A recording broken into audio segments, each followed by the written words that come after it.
The hug did not heal, nor did it save. It only reminded us of what we had been, and that's why it was forbidden. But there are gestures that not even fear can replace.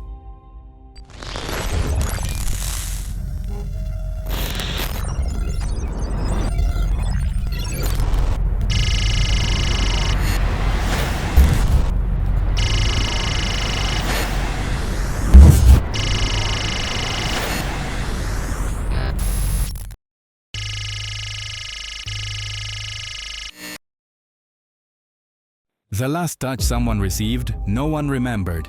It wasn't special. It wasn't an epic moment. It was a hand on a shoulder, a forehead brushing another, and that's it. After that, no one touched anyone anymore. It wasn't a law, it was fear. Fear that became routine and then normality. The contagion didn't scream, didn't smell, didn't burn. It just happened. As if love had become transmissible. In less than 1 year, we were locked down. We were forced to live without physical contact. And although the world kept going, something had silently broken. At first it seemed temporary, like everything else. They talked about weeks, about containment, but the silence began to last longer. Human warmth turned into suspicion, skin into a dormant weapon. The first warning was in 2020. It was called the COVID-19. It killed millions, paralyzed humanity. And although it seemed temporary, it was just a crack, a rehearsal, a silent test.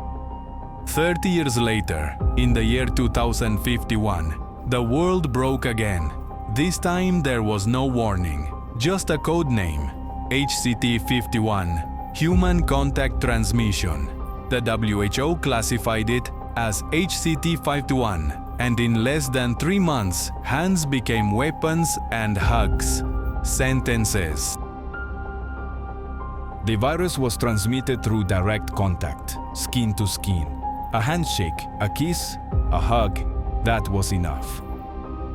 In less than 3 months, 91 million people died. Numbers changed every hour. Families grew distant within their own homes. Doors became walls, rooms became borders. These weren't theories, they were bodies. Bodies that stopped breathing without having said goodbye. No one had time to mourn. Photos were burned. Stuffed animals were disinfected. Funerals became 1-minute video messages. Goodbye became automatic. And then the questions came. Why so quickly? Why so perfectly to divide us? Why just when the world had begun to touch each other again? Some said that HCT51 was a natural mutation. Others that it was created in a social laboratory. A kind of correction. No one could prove it. But in the dark corridors of power, no one denied it. They did not deny it, but neither did they explain it. They talked about balances, populations, cleaning the system of the unnecessary. And affection, apparently, was unnecessary.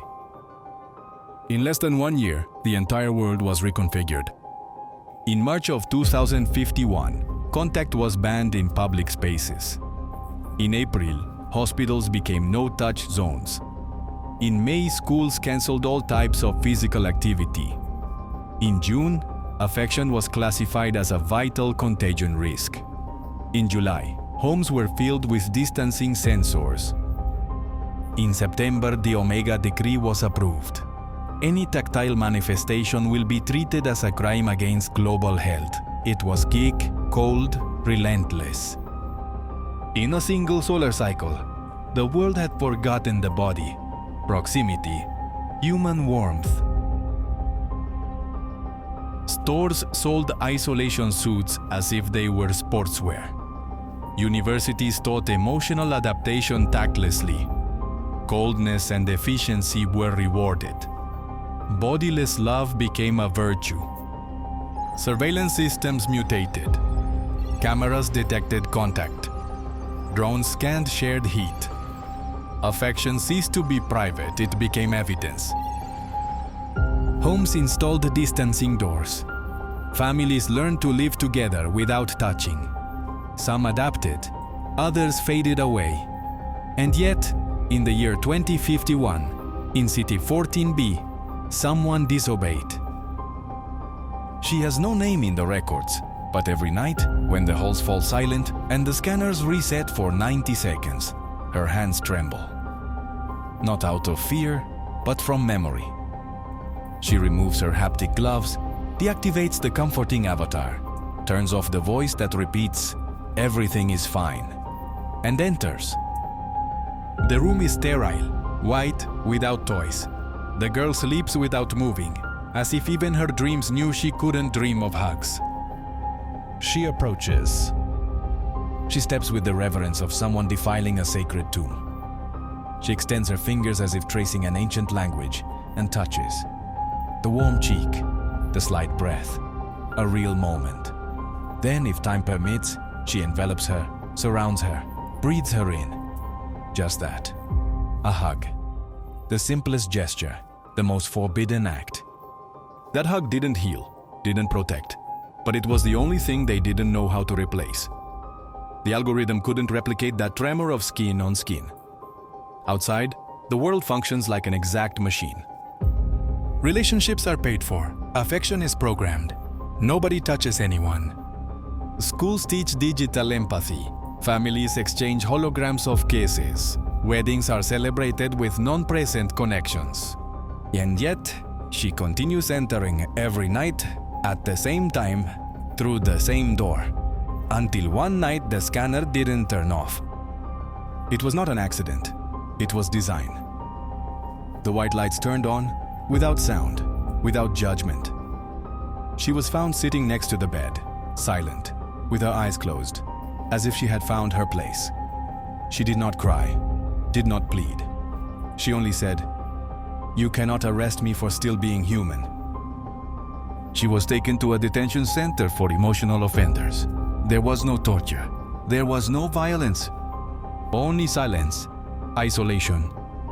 They denied her eye contact, forbade her from speaking of herself, took away everything that might remind her she had loved. The girl was relocated according to the Zero Proximity Protocol. A home without touch, with caregivers who do not touch, do not kiss, do not console.